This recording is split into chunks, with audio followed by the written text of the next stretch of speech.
Grace tabernacle apostolic search உள்ளான மனிதன் புதிய நாளுக்குள் அனுதின தியானம். வெள்ளிக்கிழமை ஆகஸ்ட் மாதம் 16ஆம் தேதி 2024ஆம் ஆண்டு. இன்றைய தியான தலைப்பு நன்மைக்கு பதிலாக தீமையா. இன்றைய தியான வசனம் ரோமர் 12ஆம் அதிகாரம் 21ஆம் வசனம். நீ தீமையினாலே வெல்லப்படாமல் தீமையை நன்மையினாலே வெல்லு. தியானம். அவர்கள் என்னிடமிருந்து அநேக நன்மைகளை பெற்றவர்கள் தற்போது தங்கள் குறைகளை மறைக்க எனக்கு தீமை செய்கிறார்கள்.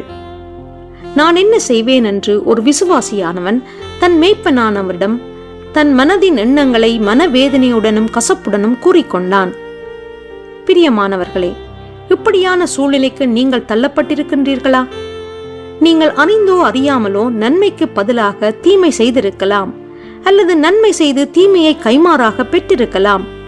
நீங்கள் எந்த தரப்பினராக இருந்தாலும் நீங்கள் செய்ய போகும் காரியத்தை குறித்து எச்சரிக்கை உள்ளவர்களாக இருங்கள்.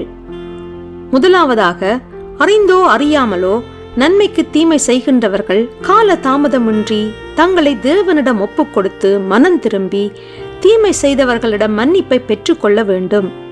அது அவர்கள் ஆத்துமாவிற்கு நல்லது. இது கடினமான காரியம் அல்ல.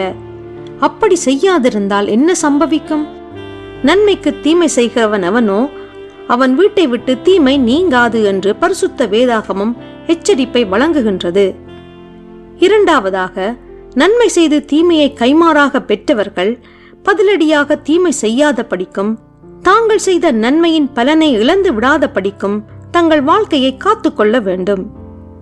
கிறிஸ்து உங்கள் இருதயத்திலே வாசம் செய்தால் அங்கே நன்மை உண்டாயிருக்கும். எக்காலத்திலும் எல்லா சூழ்நிலைகளிலும் அங்கிருந்து நற்கனிகளே வெளிப்படும். எனவே தீமைக்கு பதிலடி கொடுப்பதை முற்றாக மறந்துவிடுங்கள். கைமாறு கருதி நன்மை செய்யாமல் கர்த்தருக்கு சித்தமானால் நன்மை செய்து பாடுகளை அனுபவிப்பதே நமக்கு நலமானது. நன்மைக்கு பதிலாக தீமை செய்கிறவன் ஏற்கனவே தீமையை தன் வீட்டிற்குள் வரவழைத்திருக்கின்றான். தீமை அவன் வீட்டில் தங்கியிருக்கும்.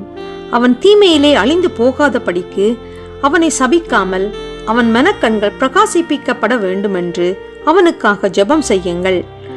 பொல்லாங்கனாகிய பிசாசானவன் தீமைக்கு தகப்பனாயிருக்கிறான். எனவே தீமை உங்களை மேற்கொள்ளாத படிக்கு ஒருவனும் தீமைக்கு தீமை செய்யாதிருங்கள். ஜெபம் செய்வோம். எப்போதும் நன்மை செய்கிற தேவனே, நான் உம்முடைய சாயலிலே வளர்ந்து பெருகும் படிக்கு நல்லோருக்கும் தீயோருக்கும் எப்போதும் நன்மை செய்யும் படிக்கு எனக்கு பெலன் தந்தருள்வீராக. இரட்சகர் இயேசு வழியாக ஜெபிக்கின்றேன். ஆமேன்.